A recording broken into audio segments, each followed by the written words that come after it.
반갑습니다. 자, 현대물리학이 고전물리학과 다른 점은 사실 이루 말할 수 없이 많지만, 그 중에 중요한 특징 중 하나가 물질과 에너지가 서로 다르지 않다 하는 것을 밝혀냈다는 겁니다. 이는 아인슈타인의 그 상대성 이론 공식에 잘 나와있죠. E는 mc 스퀘어라고 많이 알고 있는데, 어떤 물질의 질량에 빛의 속도의 제곱을 곱하면 그 질량만큼 에너지로 전환될 때 그 에너지 양이 나온다 하는 거죠. 이 고전물리학에서는 물질은 물질, 에너지는 에너지 이렇지만, 현대물리학에서 이제 그 개념이 통합된 겁니다. 실제로 물질과 에너지는 서로 상호 전환합니다. 자, 이것을 극명하게 보여주는 예가 핵폭탄이라고 볼 수 있습니다. 핵폭탄이, 원자폭탄은 질량의 일부가 붕괴되면서 그것이 에너지로 전환되는 거죠. 그렇게 해서 그 폭발력이 엄청나다는 것을 보여주고 있죠. 이렇게 물질과 에너지는 상호 전환합니다. 인체 내에서도 물론 인체뿐만 아니라 모든 생명이 있는 생명체, 사실은 생명체뿐만이 아닙니다. 세상 모든 만물은 다 그렇습니다. 물질과 에너지가 상호 전환합니다.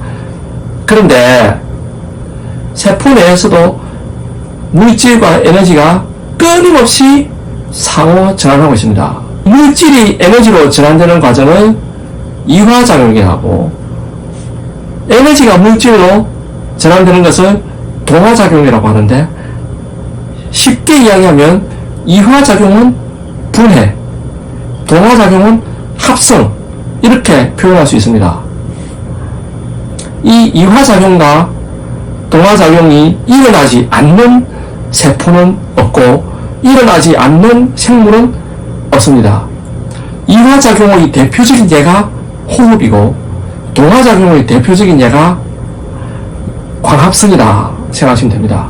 호흡은 폐에서 산소를 받아들이고 이산화탄소를 내보내고 하는 외호흡, 그리고 폐에서 받아들인 산소를 적혈구를 통해서 각 조직, 각 세포에 운반해주는 내호흡, 그리고 이제 이 산소를 공급받은 조직이나 세포가 에너지를 생산하는 과정인 세포호흡이 있습니다. 이 세포호흡이 이화작용에 해당합니다. 그리고 광합성 같은 경우 식물이 빛을 받아서 이 빛에너지를 그대로 포도당으로 만들고 이 포도당을 녹말로 만들죠. 이것이 동화작용이라고 보면 됩니다. 이 이화작용과 동화작용은 끊임없이 일어난다 했죠. 모든 생명체 내에서 단백질, 지방, 탄수화물이 3대 영양소죠. 그 외에 무기염류나 여러가지 비타민, 물 같은 것도 있습니다. 하지만 이 3대 영양소가 주로 에너지원이 됩니다. 단백질, 탄수화물, 지방, 이런 3대 영양소가 에너지원이 되는데, 이 인체는 음식물을 통해서 이런 영양물질을 받아들이고, 그리고 이들을 분해해서 에너지를 생산하죠. 자, 이것이 바로 이화작용입니다. 이것이 세포호흡을 통해서 일어난다 했죠. 즉 이화작용이라고 했죠.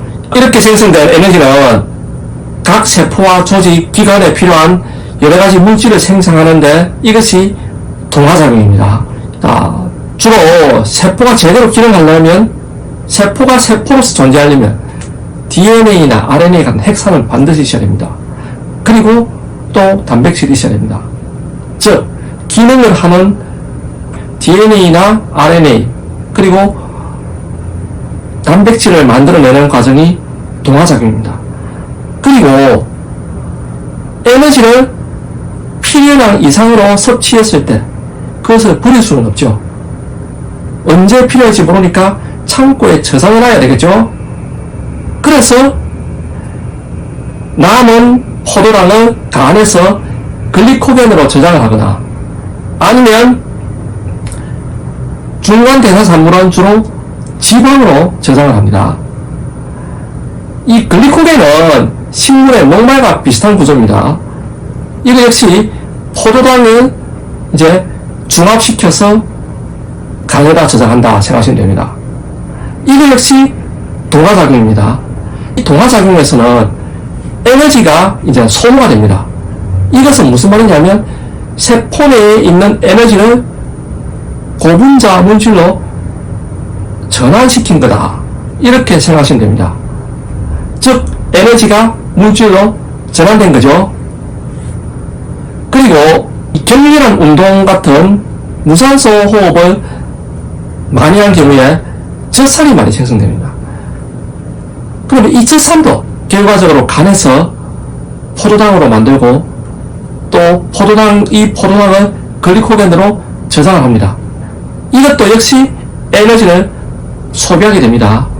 역시 에너지를 물질로 전환시키는 동화작용이죠. 자, 우리 몸에는 이렇게 물질도 반드시 필요하고 에너지도 반드시 필요하죠.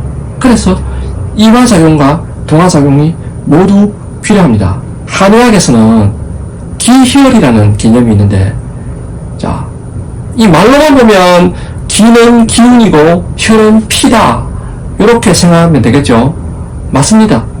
맞지만 굳이 그렇게 생각할 필요 없이 조금 포괄적으로 기는 에너지, 혈은 물질, 이렇게 생각하시면 됩니다. 자, 기는 이화작용, 혈은 동화작용으로 생각하시면 됩니다. 그러니까 기혈은 에너지가 부족한 거다. 혈은 영양물질이 부족한 거다. 자, 과로해서 피곤하다. 기혈입니다. 많이 못 먹어서 영양실조 걸리지도 모른다. 혈입니다. 이렇게 생각하시면 됩니다. 그런데 기혈은 혈은 오래 지속됩니다. 기혈은 혈을 동반하게 되고 혈은 기혈을 동반하게 됩니다. 자, 에너지는 고갈되었는데 영양물질은 풍부하다. 이런 경우 없습니다. 풍부하면 당연히 에너지로 만들어 쓰겠죠. 또 반대로 영양물질은 없는데 에너지는 넘쳐난다.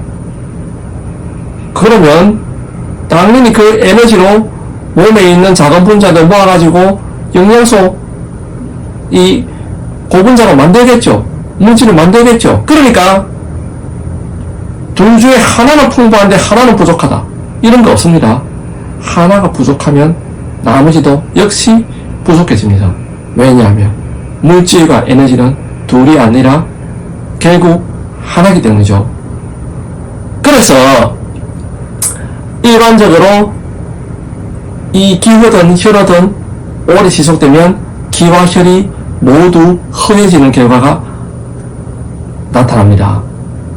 자, 이렇게 기하고 혈은 항상 같이 봐줘야 됩니다. 즉 에너지와 물질은 항상 같이 봐줘야 됩니다. 동화작용과 이화작용은 서로 상호 전환하기 때문에 항상 같이 봐줘야 됩니다.